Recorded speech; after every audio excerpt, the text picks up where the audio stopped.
How are you learning to give more effective presentations?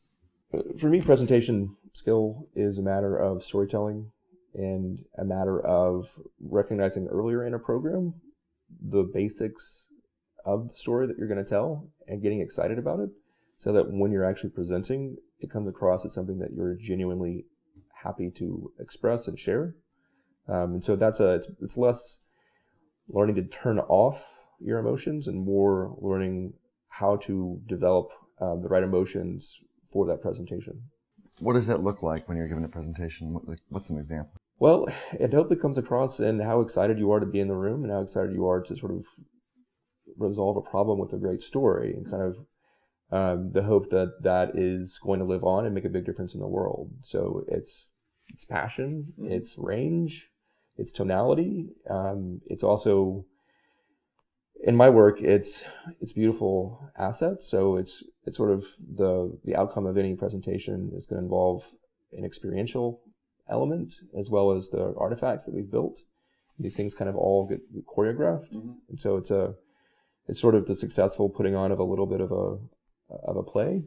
But it's all those things kind of coming together really well to solve a really interesting problem and to hopefully live on in a useful way afterwards. So the greatest compliment to any presentation is that someone who's in the audience who might give it later might actually use a particular way that you've used to explain something.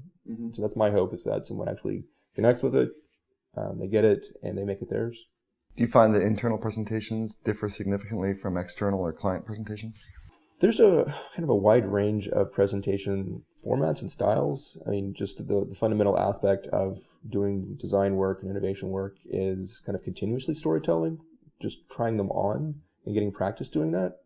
So it's part of the culture of our firm, but also of the field, I think, to be critical, self-critical, to offer up feedback here and there, and to sort of recognize that that's can be depersonalized at times, and that it sort of has to be, but also just that we sort of have to be continuous in the development of these things. So it's just sort of an aspect of all of our processes and all of our culture, which is sort of taking kind of the fundamental forms of story and applying them and prototyping the story as you go. It's a little less, it's a little more messy internally. We're allowed to sort of experiment and to take things further and see how they land. You can think about a stand-up comedian having kind of a local place where they go to try out new jokes. We're kind of that audience for ourselves. And that means that once you get to the sort of the prime time, you're ready to kind of present in a way that's yours, fluent. You know that these things are going to land well.